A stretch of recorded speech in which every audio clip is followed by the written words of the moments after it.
মানুষের জীবনে অনেক চড়াই উতরাই থাকে, সেই সকল চড়াই উতরাইগুলোকে মানুষকে চেষ্টা করে পার করতে হয়। আসসালামু আলাইকুম, কেমন আছেন? একটু নীতি কথা দিয়ে আজকে শুরু করলাম, কারণ ইতিমধ্যে আমার জীবনে অনেকগুলো চড়াই উতরাই আমি পার করেছি। আরও সামনে কিছু আছে যেগুলোকে পার করতে হচ্ছে। তাই তো কড়াইতে দিয়ে দিলাম তেল। আপনাদের সাথে গল্পে গল্পে শেয়ার করি আর রান্নাটা কমপ্লিট করি, কি বলেন বন্ধুরা? কড়াইতে তেল দিয়ে দিচ্ছি বেশ খানিকটা রসুন। রসুন আমাদের শরীরের জন্য খুবই উপকারী। যে কোনো তরকারিতে রসুন খাওয়া আমাদের জন্য ভালো। এতে করে আমাদের খাওয়াও হয় আর তরকারির স্বাদকেও দ্বিগুণ করে দেয়। দিয়ে দিচ্ছি কয়েকটা শুকনো মরিচ। আমি এখানে শুকনো মরিচগুলো একটু কেটে দিচ্ছি। রান্না করব আজকে নিজের বাড়িতে লাগানো শাক। শাকের ঝোল আমাদের উত্তরবঙ্গের মানুষ খেয়ে থাকে, তবে বিভিন্ন অঞ্চলে এই শাকের ঝোল খায় না। তার জন্য দিয়ে দিয়েছি রসুন, শুকনো মরিচ আর গোটা পাঁচফোড়ন আর পেঁয়াজ কুচি বেশ খানিকটা। মাছ দিয়ে শাকের ঝোল কে কোন অঞ্চলে খায় আমাদেরকে একটু জানাবেন।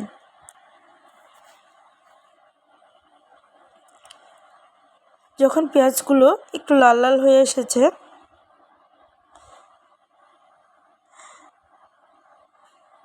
দেখুন বেশ খানিকটা লাল লাল হয়ে এসেছে।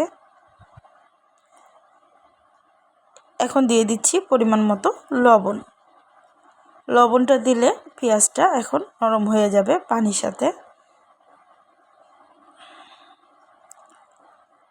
দিয়ে দিব বাদবাকি গুঁড়ো মশলাগুলো।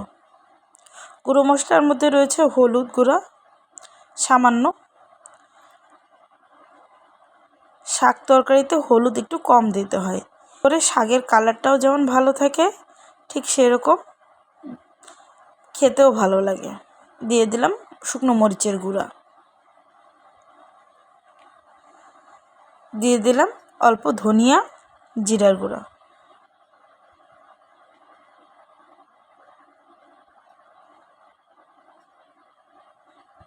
এই গুঁড়া মশলাগুলো আমি বাসায় নিজেই তৈরি করি। হালকা করে ভেজে শিলপাটায় গুঁড়ো করে নিই। আর দিয়ে দিলাম চন্দনির গুঁড়া। চন্দনির গুঁড়া এই ঝোল শাক তরকারিতে খুবই সুস্বাদু হয়, আলাদাই একটা মাত্রা যোগ করে। আপনারা যদি রান্না করেন তাহলে একদিন দিয়ে দেখবেন। দিয়ে দিচ্ছি কিছু শিং মাছ। শিং মাছগুলো কেটে ধুয়ে বেছে রেখে দিয়েছিলাম ফ্রিজে, আর সেগুলো দিয়ে শাক রান্না করব। এখানে যদি নদীর ছোট মাছ ব্যবহার করা যায় তাহলে আরও বেশি সুস্বাদু হতো, কিন্তু আমাদের বাসা তো শহরে, এখানে ওইভাবে নদীর মাছ পাওয়া অতটা সহজলভ্য নয়। দিয়ে দিলাম কাঁঠালের বিচি। কাঁঠালের বিচি আর মাছটাকে খুব ভালোভাবে কষিয়ে নিব। সবার আগে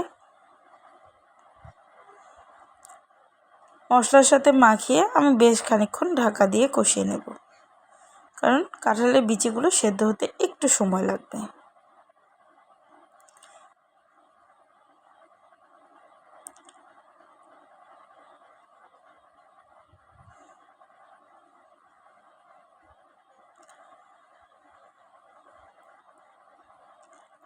আপনারা কে কীভাবে খান অবশ্যই কমেন্টে জানাবেন।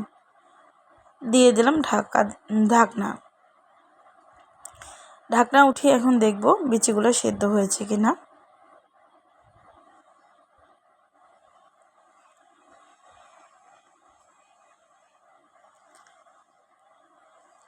বিচিগুলো বেশ সিদ্ধ হয়ে গিয়েছে।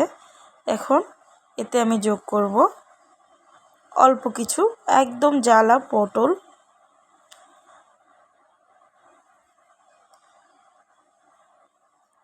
পটলগুলা আমি তরকারির সাথে ভালোভাবে মিশিয়ে নিচ্ছি।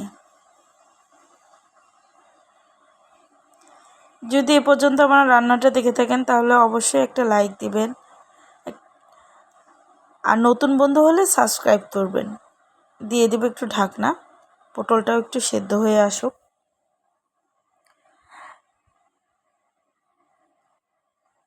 এবার বিচি আর পটল সুন্দরভাবে সেদ্ধ হয়ে গিয়েছে। এতে দিয়ে দেব কাঁচামরিচ বেটে রাখা। আমি শুকনো খোলায় কাঁচামরিচগুলো একটু টেলে নিয়েছিলাম, সেই কাঁচামরিচ বাটা তরকারিতে যোগ করছি। এক্সট্রা আর কোনো চেরা কাঁচামরিচ দেব না। এতে করে যেমন ঘ্রাণ যোগ হবে তেমন একটা স্বাদও বাড়বে। আপনারা প্লিজ অনুরোধ রইল এভাবে একদিন খেয়ে দেখবেন। আমি দেখছি বিচিগুলো সেদ্ধ হয়ে গিয়েছে। রান্নাটা একটু সময় নিয়ে মনোযোগ দিয়ে করলে অনেক চমৎকার হয়।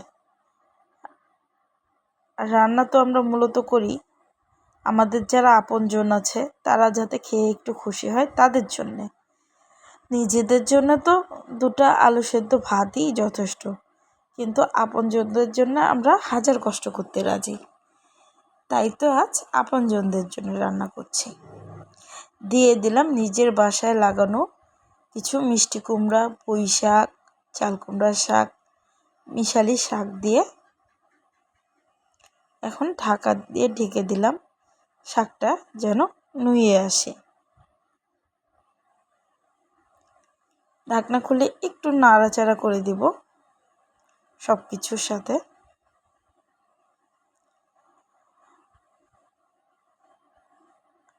আমি রান্নাটা খাওয়ার পরে ভয়েস দিচ্ছি সেহেতু আমি অবশ্যই বলতে পারবো রান্নাটা কেমন হয়েছিল। অসম্ভব মজা হয়েছে। আমার পরিবারের সকলেই খেয়ে খুব খুশি হয়েছিল। তাই তো আমার বন্ধুদের সাথেও শেয়ার করছি আর বলছি আপনারা একটু চেষ্টা করে রান্না করে দেখবেন।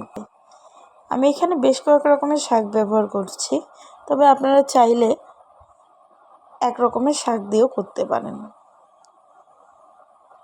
দিয়ে দিব অল্প ঝোলের জন্য পানি, দিয়ে ঢাকনা দিয়ে বেশ খানিকক্ষণ ঢেকে রান্না করে নেব।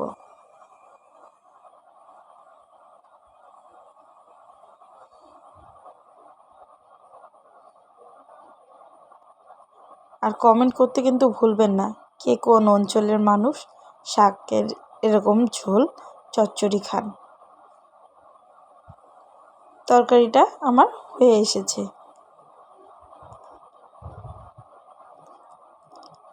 আমি আবারও চেক করে নিলাম যে বিচিগুলো আমার সেদ্ধ হয়েছে কিনা।